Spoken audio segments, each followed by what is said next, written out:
Do you feel okay? Where is the problem? Oh, Dursey DD, I got the silent treatment. Absolutely delightful. In fact, I even have a rabbit named Diva who thinks she's a mouse on the decline. Every time I turned 19, I felt like I was about to vomit. One of Darci Lynn's own judges had stepped over the line, and her experience made it clear that she could not ignore it. Her completely pleased mood, accompanied by sugar and puppets, Darcy had hidden a horrible truth from the audience backstage. What does it signify that a prominent person has been betrayed? If you thought you knew everything there was to know about 1980s judges, you'll have to watch as we unearth the facts. Give it to Darci Lynne, famous people and their hidden scars.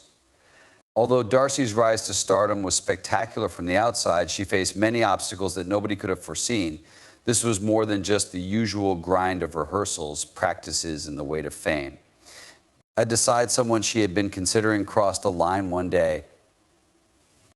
He was no unknown, on the contrary. He was a famous person who was claimed to have fostered the growth of untapped abilities. The fact that it's a story that gets buried under contracts and non-disclosure agreements shouldn't stop her from speaking out about it anymore. After much time had gone and whispers had turned into outright lies, she eventually decided to reveal the truth. Everyone needed to know the ugly truth that lay beneath all the flashing lights and applause. But before we get into the whole plot, it's clear that this betrayal is deeper than initially believed, and sundry should have anticipated. And that might not even be the worst secret that's about to be revealed. One cannot exaggerate the importance of Gary Owen as a mentor to her. As time went on, Gary evolved into the type of guide who could help her flourish while also advising her on how to handle the less desirable parts. Not only did he show her the ropes of ventriloquism, but he also showed her how to engage the audience by naming them and giving them a sense of agency in her performance. The organization has employed Gary for many years. Despite his knowledge of how cruel it might be and how expertise was sometimes treated as a commodity rather than a gift, not even Gary could spare her from what would inevitably return. Winning America's Got Talent catapulted her career and brought her the admiration of influential individuals. Following his pivotal part in her mentorship, Simon Cowell saw potential in her and signed her to Psycho Music. Upon initial observation, it appeared identical to the pleasant objects she could make out. But all of a sudden, she could work with famous producers, hear songs written by gifted songwriters, and even fund her career aspirations beyond ventriloquism. She immersed herself into music, TV, and other things, and for a while it seemed like nothing could go wrong. However, a never-before-published incident that troubled her was at the core of the achievement. Amidst a world brimming with skill and fulfillment, she faced a horrible fitness issue. A small number of individuals knew that she battled many cancers. The disorder tested her electricity to its breaking point. She faced it directly with the help of her family and mentor. "It's only nerves, I'm actually quite competent." Even though Gary knew something had happened, he was surprised when she found out how extensive it was. The decision that changed her life was the one she described as going too far. Subtle nuances were secondary to the central theme of treachery. Someone full of life, reputed to encourage the development of fresh talent, took advantage of his position, and there she was, a little girl caught between the want to speak up and the fear of ruining her hard-earned accomplishments. Simon Cowell wasn't the only person who had an impact on her career. Phineas O'Connell was a brother to Billie Eilish, and Usher was a brother to Justin Bieber. Instead of leading rising stars into danger, mentors should help them overcome the challenges that come with building a name. During her lowest points, she started to see Gary as the rock upon whom she could rely most. She battled for nothing more than peace, even though she had fame, fortune, and talent galore. She didn't speak out for revenge, but rather to protect the young people who idolized her and aspired to work for the organization, who had no idea what perils lurked beyond the surface. At a time when her achievement was starting to take form, she tried to conceal her suffering. Another famous ventriloquist who appears on Season is Terry Fader, whom I saw you are already familiar with on YouTube. How Darcy's rise was accompanied by hard realities. Despite his reputation for relentless criticism, Simon Cowell saw potential in her and served as a mentor. When she signed up with his record label, she could take advantage of the positive things that happened, but she was also put in circumstances where individuals like the judge were around. After years of keeping quiet, she decided to express her mind. And it completely upended people's perceptions of her profession. She evolved into more than just a puppet master. She became a survivor. A person who, instead of fighting cancer, had to battle the company that had promised to help her. Her dedication is on display in her work for cancer awareness campaigns and charity paintings. Regardless of her notoriety, the incredible change she has inspired will be her lasting legacy. She has gone above and beyond in her support of the Toby Keith Foundation, which aids cancer youngsters. It became her path to becoming someone important.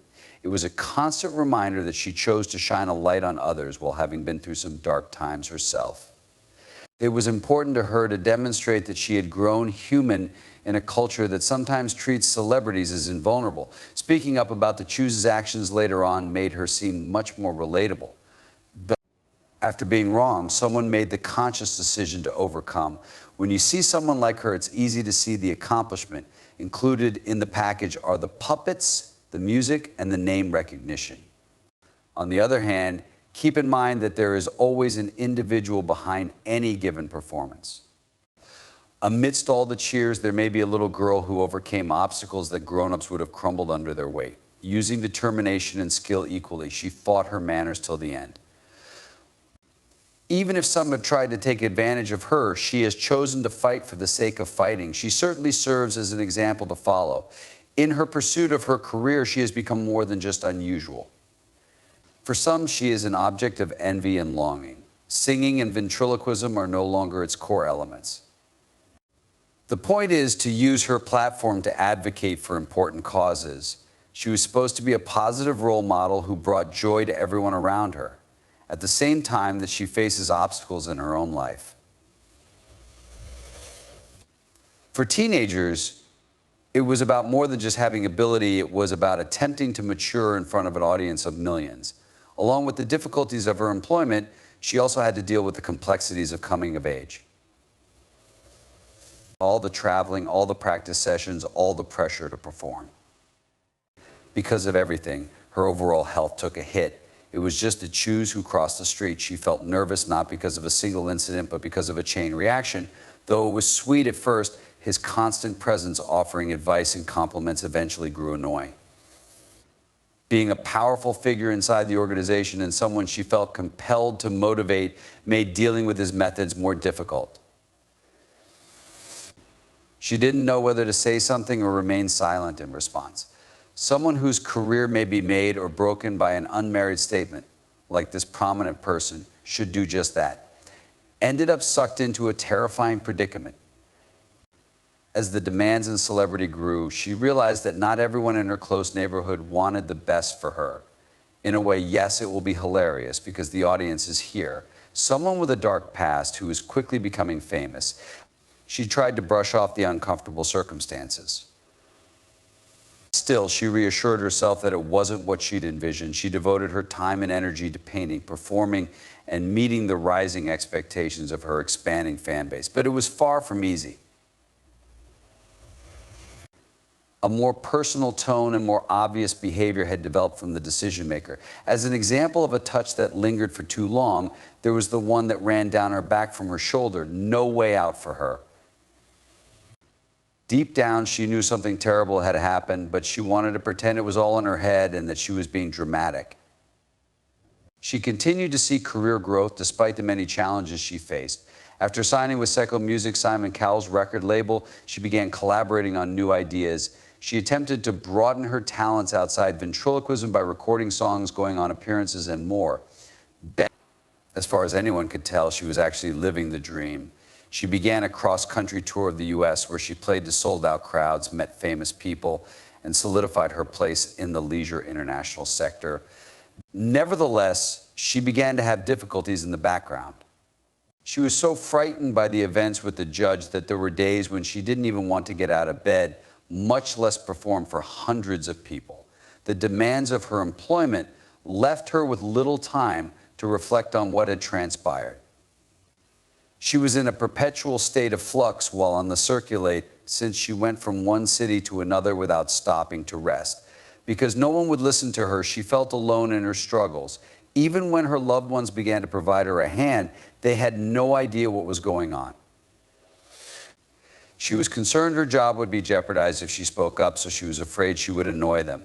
Since the entertainment industry tends to defend its own, she came to the realization that she would like to lose everything if she accused a powerful individual. However, she had company.